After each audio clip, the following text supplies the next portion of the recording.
Ciao a tutti, ma come faccio io a parlarvi di Superman di James Gunn, film del 2025, senza sembrare un fanboy? Come faccio? Beh, in primo luogo magari non mi metto una maglietta così ridicola, non schiero dei fumetti di Superman, no, fermi tutti. Io sono stato un fanboy di Superman, lo devo confessare, quindi questo film quando è uscito ha smosso, o meglio, quando è stato annunciato, ha smosso qualcosa dentro di me. Quindi partiamo da questa premessa, che anticipa la recensione del film di James Gunn che adesso vi faccio. Io mi ci sono laureato con Superman.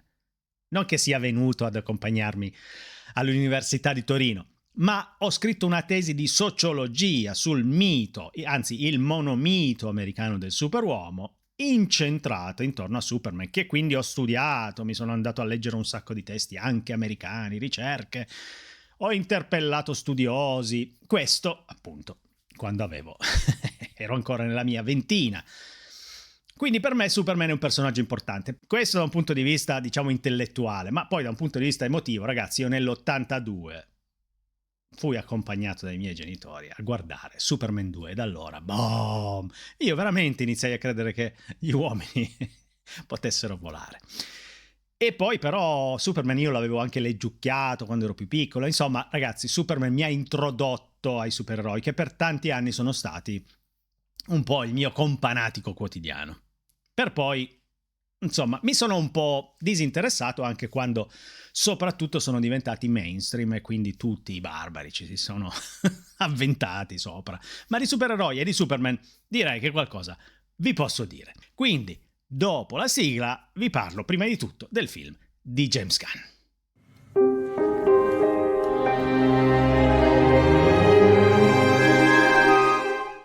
David Corenswet è Superman, Rachel Brosnahan è Lois Lane, Nicholas Hoult è Lex Luthor e poi ci sono tantissimi altri attori, tra cui Nathan Fillion nella parte di un Lanterna Verde, beh, insomma, piuttosto pittoresco.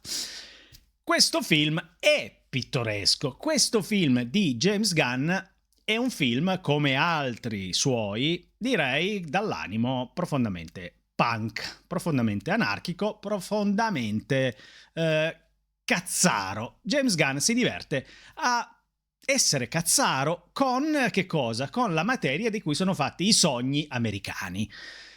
Secondo me lui lo possiamo definire un po', se volete, il Quentin Tarantino del cinema pop. Non che Tarantino non sia pop, ma Tarantino è più pulp. James Gunn è pop e James Gunn finora, fatemelo dire, non ha sbagliato neanche un film.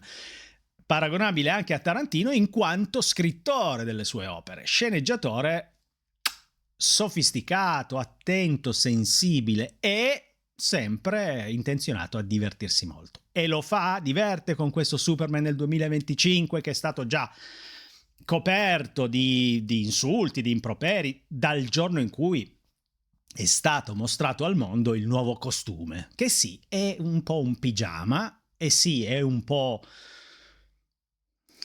goffo, diciamo, nella sua presentazione, nel suo stile generale, ma questo perché rispecchia perfettamente l'interpretazione che James Gunn dà di Superman. Diciamo subito che questo film mi è piaciuto moltissimo e vi consiglio di andarlo a vedere, ma bisogna anche specificare perché mi è piaciuto e perché potrebbe ad alcuni non piacere. Prima di tutto, chiariamo una cosa, Superman non è un supereroe. Questo non è un film di supereroi. Superman è il supereroe, o per meglio dire, è la materia prima dei supereroi.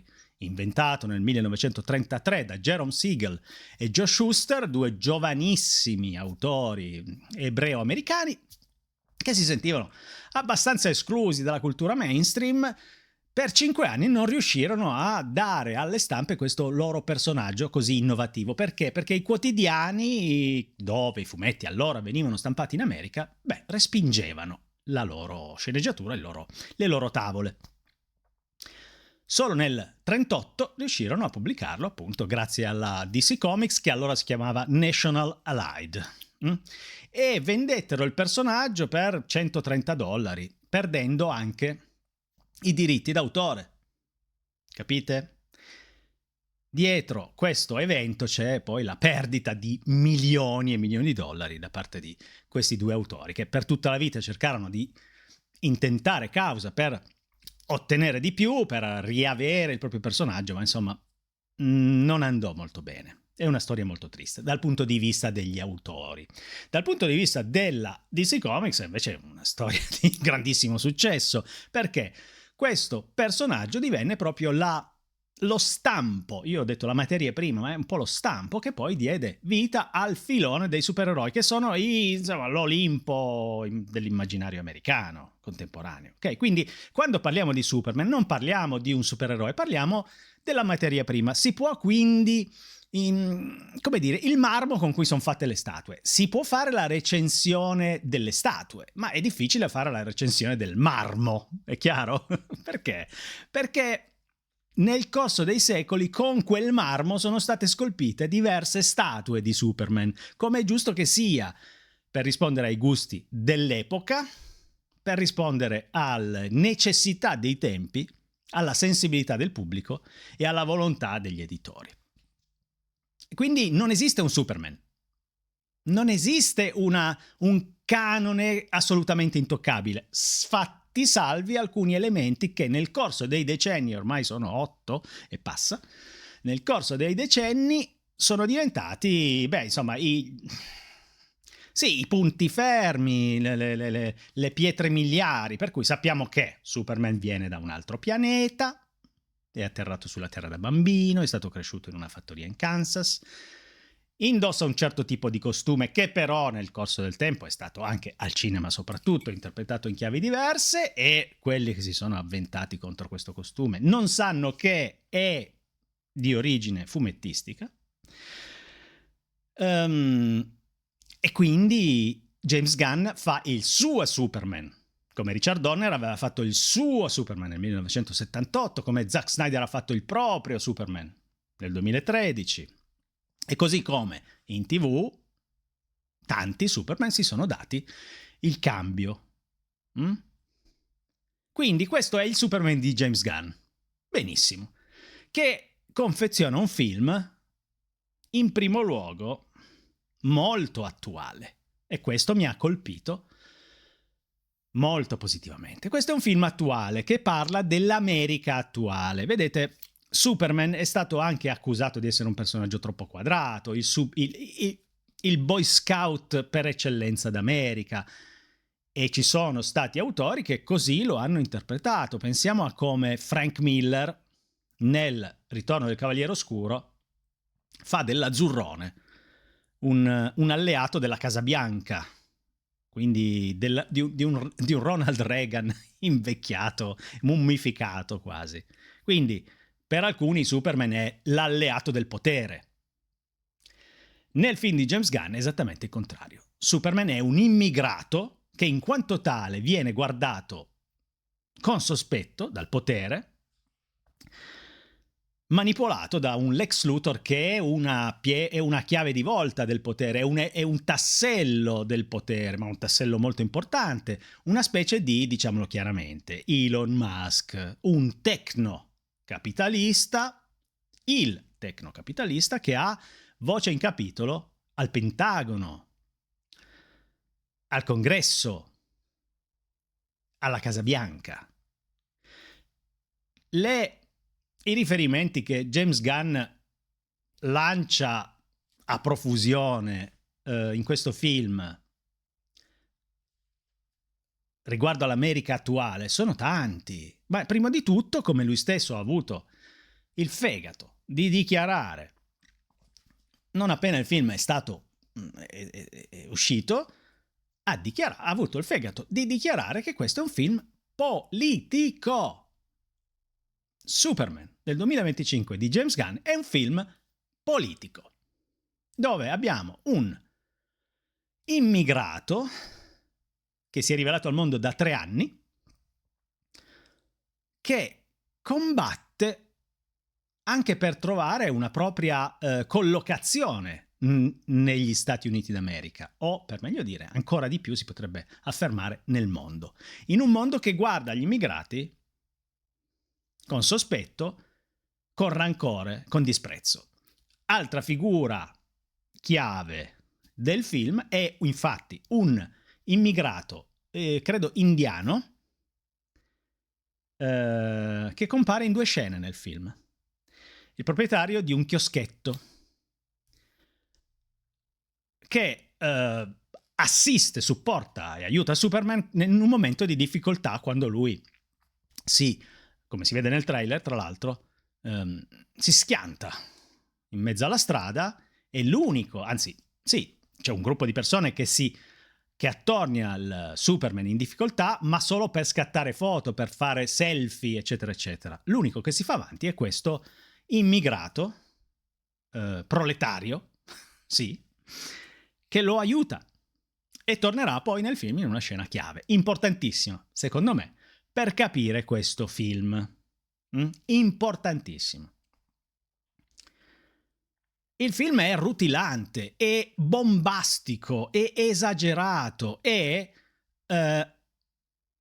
in forma esponenziale un film di supereroi, o per meglio dire, un film di Superman quale mai lo avevamo visto. I film di Superman finora sono stati film su Superman, unico eroe, unica figura centrale, a volte addirittura messianica, della vicenda. Ma questo invece è un film corale, in cui Superman è uno dei personaggi. Certo, quello principale. Ma è un metaumano che è arrivato sulla Terra 30 anni prima dell'inizio del film e si è manifestato 3 anni prima dell'inizio del film. Però in un mondo in cui i metaumani esistono da 300 anni e sono una presenza all'ordine del giorno nella realtà quotidiana di tutti quanti. Superman è molto semplicemente solo il metaumano più potente, ma umano neanche, perché si è dichiarato appunto fin dall'inizio proveniente da un altro pianeta, estintosi, eccetera, eccetera.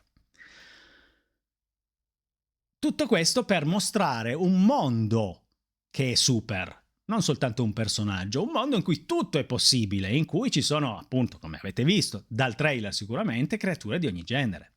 Un kaiju che si aggira per Metropolis, devastandola, e super uomini che hanno o sono schierati come villain dalla parte di Lex Luthor, o comunque sono invece, diciamo, difensori della giustizia, ma un po' quasi a pagamento, cioè sono figure di supereroi molto più controversi del nostro protagonista, il quale invece è il portavoce di un'etica sempliciotta. Superman è un sempliciotto in questo film, uno che vuole veramente solo agire per il bene, essere presente in difesa degli esseri umani, non vuole uccidere. E giustamente James Gunn fa di questa sua deontologia anche un po' un oggetto di ridicolo da parte di metaumani che invece sono l'espressione di una sensibilità contemporanea che non è quella di Superman, o per meglio dire, non è quella del Superman che ha superato la prova del tempo, diventando nel nostro immaginario appunto il Super Boy Scout. Ma facciamo attenzione, perché ribadisco, il Superman creato da Siegel e Schuster non era affatto così, e nel corso del tempo è cambiato e ci sono state diverse incarnazioni. Apro una parentesi. Il Superman originario, pubblicato dal 1938 e che poi andò a combattere i nazisti nel secondo conflitto mondiale, quando scoppiò, era un Superman dalle maniere spicce. Era un Superman giustizialista, che non si faceva alcuno scrupolo nel terrorizzare, ferire, colpire la malavita, e che aveva una deontologia, insomma, proprio da giustiziere manicheista, io direi. Sì, aveva un'etica molto manichea, cioè io ti ammazzo, ti faccio male, ti spavento, ti torturo addirittura se necessario. Questo era Superman. Perché gli autori avevano diverse ragioni per essere arrabbiati con la società americana, magari ci torneremo, ma comunque erano un po' degli esclusi, no? Dei reietti giovani autori ebrei che non riuscivano a farsi strada e che trovarono uno sbocco soltanto in questo mercato del fumetto che all'epoca era quanto di più vile agli occhi della cultura, mainstream. Ma torniamo al film. Il film è un tripudio di eventi, di personaggi, di sovvertimenti delle aspettative. È un film in cui Superman è indebolito, è portato allo sfinimento e quasi alla morte una quantità di volte. Non è il Superman potentissimo del film di Donner, per esempio, ma neanche quello del film di Zack Snyder. E questo è un Superman che è quasi un Superboy. È un personaggio in evoluzione che sta cercando di capire come muoversi e che è uno che cazzeggia anche, che sbaglia, che commette un sacco di errori, anche nel rapporto con Lois Lane, che in questo caso è tratteggiato come un rapporto molto contemporaneo, molto attuale. C'è una ragazza che sembra avere le idee molto più chiare, una donna molto più chiare del nostro Clark Kent Superman, il quale invece è un po', come dire, sì, è molto innamorato e indifeso di fronte a questa donna che invece, insomma, ha una determinazione apparentemente molto più salda, ha le idee molto più chiare di un Superman che invece è in fieri e infatti dice di sé che io ogni giorno faccio un sacco di cazzate. Arriva a dire questa frase. O arriva a dire certe volte sono proprio scemo. Tanto è vero che i personaggi, i meta-umani di contorno, Mr. Terrific in primis, non perdono occasione per burlarsi di lui, per trattarlo proprio come una fetecchia. Non c'è nessuna reverenza verso Superman in questo film e questo lo renderà, secondo me, più simpatico a tanti, finalmente, più abbordabile, più avvicinabile, perché questo Superman è uno che ne prende tante, le prende anche da Lois Lane. Rachel Brosnahan, possiamo dirlo, sì, effettivamente è una delle Lois Lane, forse indimenticabile quella del 78, per carità, ma metto subito dopo questa.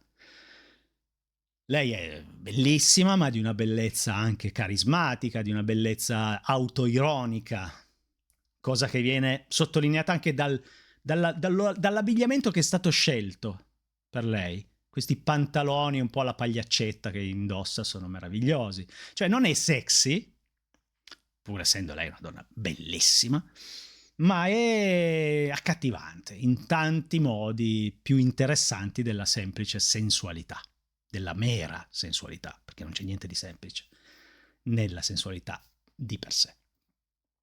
Dicevo, David Corenswet è questo Superman che commette errori, che sbaglia, che viene colpito, viene quasi è sempre sul punto di perdere. È un Superman che si interroga su se stesso, sulle proprie origini, su cosa volevano da lui i suoi genitori, quelli di Krypton. È un Superman che non ha perso i genitori qui sulla Terra e quindi si può confrontare anche con loro. I momenti di confronto, di dialogo sono splendidi perché James Gunn è uno sceneggiatore meraviglioso che dà a ogni personaggio la sua caratteristica distintiva, lo rende indimenticabile, per cui Jonathan Kent è tenerissimo, per esempio, ma è il personaggio che ha la lacrima più facile. Mr. Terrific è tronfio, pieno di sé, sicuro e spiccio, è uno dalle maniere spicce. Lo è anche il Lanterna Verde di Fillon, ma in una maniera più sconclusionata. Un pallone gonfiato, sì, però che già manifesta qualche insicurezza, ha bisogno di sentirsi ammirato, riconosciuto. Ogni personaggio, ogni singolo personaggio ha il suo perché, perfino i lacchè di Lex Luthor che, se ci fate caso nel film, palesano una rivalità interna per far carriera e per farsi notare agli occhi del capo. Lex Luthor è Eh sì, è l'emblema della tecnocrazia super, iper, turbo capitalista di cui siamo vittime tutti. Nicholas Hoult dà una interpretazione molto viscerale, non posso dire che mi abbia colpito tantissimo. Fa il cattivo, è un cattivo pieno di invidia, sì, geniale. Io continuavo a pensare sempre a Elon Musk, guardandolo. Penso che il riferimento sia piuttosto lui e tutti gli altri, insomma, tecnocrati. E poi c'è questa figura, parliamo chiaramente del fatto che è un film politico perché questo farà incazzare i MAGA, i trampiani. Tanto è vero che già Fox News ha espresso il suo malcontento etichettando questo come un film super woke, cosa che non è affatto, secondo me. Questo è un film politico perché punta l'attenzione su un personaggio che è un alleato del nostro villain principale, che è un po' l'emblema di quella politica che in questi anni sta macchiando il globo di sangue. C'è una specie di capo di stato della, come si chiama, Boravia, mi pare Boravia, che cos'è? È un misto tra la Russia e Israele, bisogna dirlo chiaramente. Questo cattivone è un incrocio tra Putin e Netanyahu. Alcune scene sono chiaramente un ricalco, un'allegoria palese di Gaza, con un popolo che dispone al massimo delle pietre da lanciare contro i carri armati che stanno arrivando. Scene in cui soldati armati di tutto punto sono a un passo dallo sparare su un bambino. Ragazzi, queste sono scene apertamente politiche. Per un film che ha il coraggio di esserlo, perché James Gunn è un cazzo di punk. E questo è un film in cui Superman interviene nella politica del mondo, del suo mondo, che però è appunto un riflesso del mondo reale in cui viviamo in questi anni difficili. E arriva con questa sua deontologia, con questa sua visione degli esseri umani, come dice Lois Lane, tu ogni volta che guardi un essere umano pensi che sia bellissimo. Ecco, lui è fatto così. E quindi è un sempliciotto. Si può quasi dire che sia il personaggio, adesso io mi spingo oltre, è il personaggio meno carismatico di tutto il film, in un certo senso. Ma va benissimo così, perché lui è appunto una mente semplice. Il fatto è che però ha ragione lui. E questo per tutto il film viene in qualche modo ribadito, nonostante il mondo sia più sofisticato, i suoi comprimari siano più poliedrici, più contemporanei, più attuali, più controversi, più interessanti. Quello che ha ragione è lui per tutto il film. Un film che è fantasy. Non è neanche un film di supereroi, è un film fantasy, secondo me. Perché siamo abituati ai film di supereroi che combattono contro altri villain, magari vengono da altri pianeti, cose che non stanno né in cielo né in terra, ma sono simpatici, sono belli, sono i supereroi. Ma qui abbiamo, sì, una storia di supereroi, ma ambientato in un mondo fantasy, in cui tutto può succedere, per cui ci sono gli hypnoglasses, cioè gli occhiali ipnotici con cui Clark Kent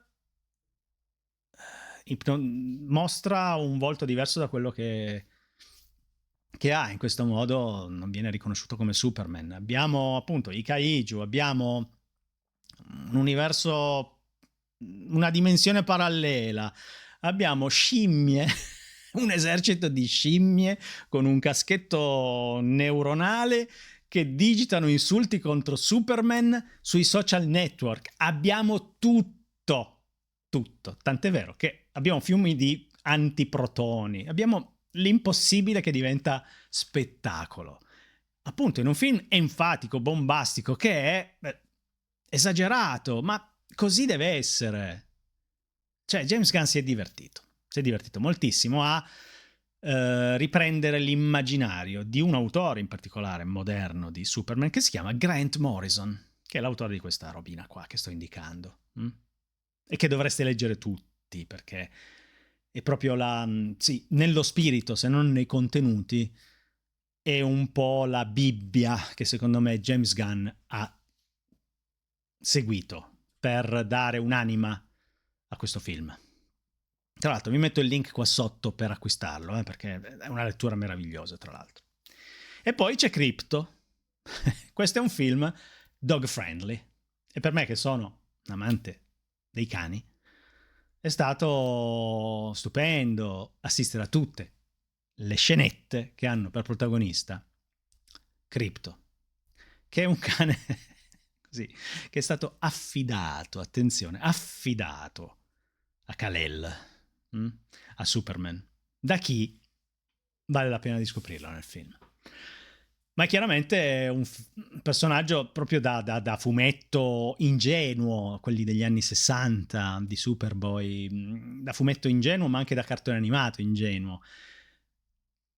Eppure un cane in computer grafica, in CGI si dice così, che è pieno di vita, di una vita reale, perché James Gunn si è ispirato al suo stesso cane, un cane che ha preso da un canile, che ha recuperato, e che è indisciplinato, è un casinista, e così è Crypto, che però è un dispositivo narrativo utilissimo per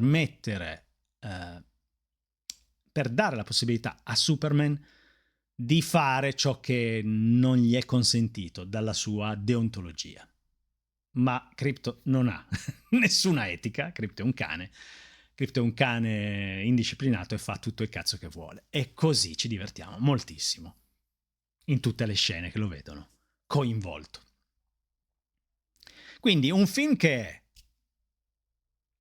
è un enorme circo di meraviglie, con un sense of wonder strepitoso, profuso a piene mani, ma anche un film politico che dice chiaramente che questa America non va bene, che Superman è un immigrato,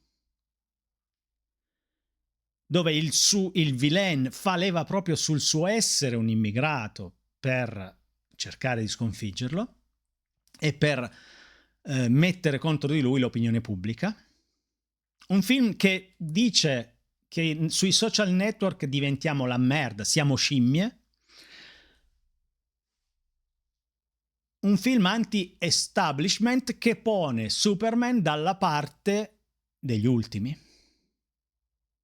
e i politici e le loro ragioni dalla parte del non ce ne frega un cazzo. We don't give a shit about mi verrebbe da continuare la frase in inglese, scusate. Noi non ce ne freghiamo delle ragioni della politica.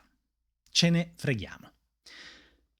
Siamo dalla parte di questo Superman che è un cittadino comune, che cerca il suo posto nel mondo, che ha delle idee molto semplici, che pensa che però siano giuste, nonostante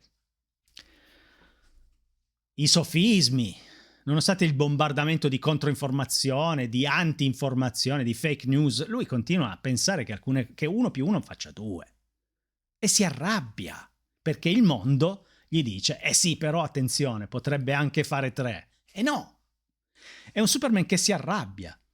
La sua forza morale si manifesta anche in questa perdita di controllo apollineo. Non è apollineo questo Superman e non è divino. È molto semplicemente un essere umano che si ritrova dei poteri enormi e probabilmente è un po', ecco, ora sì, posso dirlo, è un Ralph super maxi eroe. Ve lo ricordate il supereroe degli anni 80 della televisione, quello biondo ricciolone, che conquistava questi poteri eccezionali, ma non aveva il manuale di istruzioni per usare il costume che glieli conferiva. E quindi faceva casino. Ecco, questo è un po', non del tutto, il Superman di James Gunn. Una bellissima interpretazione di questa materia prima di cui sono fatti i supereroi.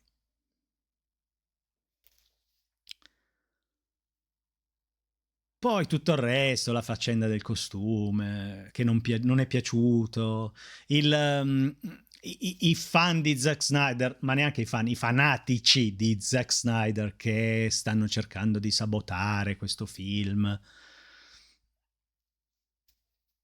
Guardate, è chiaramente un film totalmente diverso da quello di Snyder. È un film luminoso. Un film in cui Superman non è il solo eroe, non risolve tutto lui, in cui ne prende tantissime. È un film che può piacere ai bambini e può piacere agli adulti. È un film complesso, apparentemente semplice, ma fatto di tante piccole sfumature. James Gunn è un regista veramente in gamba, che ti aggiunge un'inquadraturina piccola piccola, che dura neanche un secondo, là dove non sarebbe necessario, e che però aggiunge una grande umanità. Faccio un esempio, senza, come vedete finora niente spoiler, ma una piccola scena.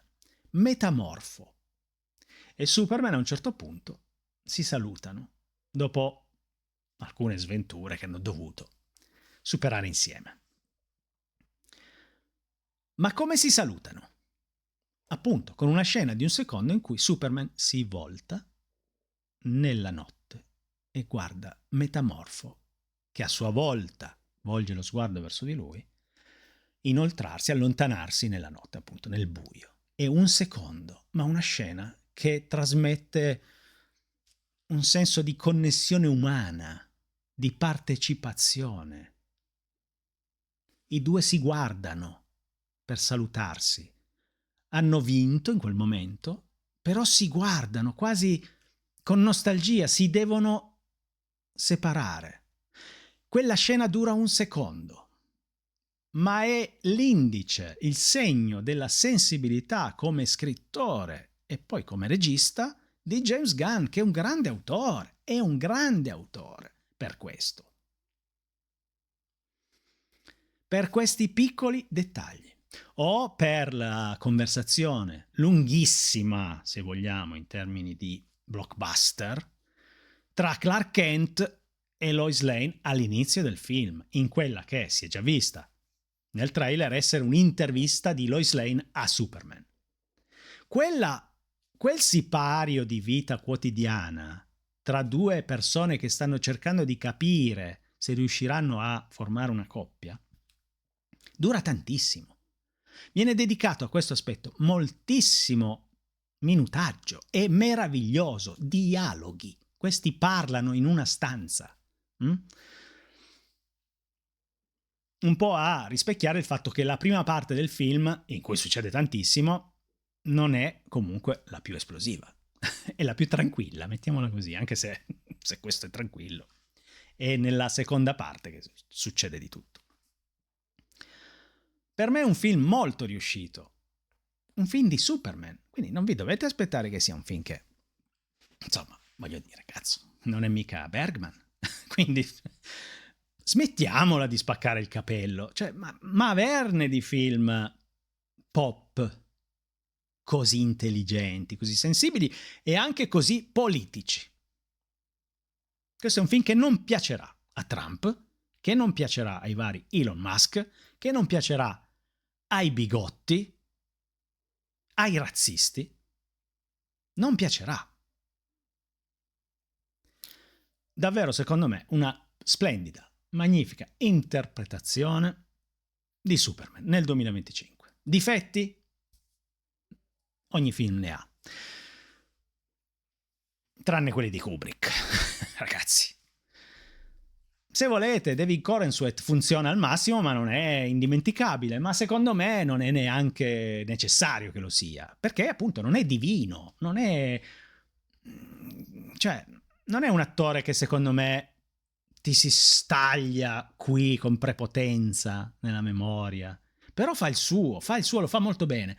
Purtroppo ho visto il film in italiano, lo volevo vedere in inglese ma non l'ho trovato. Non vedo l'ora comunque di poter gustare la sua interpretazione in inglese, perché nei trailer già l'avevo molto apprezzato e avevo notato le differenze rispetto alla lettura che nel doppiaggio italiano è stata data di alcune battute. la lettura emotiva. Ma io non so trovare grandi difetti, francamente. Anche la lettura che si è voluto dare dei genitori kryptoniani la trovo coerente con, per esempio, lo vedete qui, ecco, questo qui, lo sto indicando col pollice, The Man of Steel, che era la reinvenzione, la riscrittura di Superman degli anni '80 a cura di John Byrne. Anche lì Krypton era rappresentato come un pianeta molto alieno da un punto di vista morale rispetto a noi, e i genitori di Kal-El come, insomma, persone dagli obiettivi quantomeno alieni, appunto. Per me, se volete dare una possibilità a questo film, se già stavate pensando che forse vi interessava ma avevate qualche dubbio, Broken Stories approva al 100%. Fatemi sapere, io ci tengo qua sotto, fatemi sapere se l'avete visto, cosa ne pensate, parliamone. E ribadisco, questo non è un film di supereroi, questo è un film sulla materia prima del monomito americano, dell'uomo ideale, del superuomo. Ci torneremo magari. Un saluto a tutti da Flavio Troisi.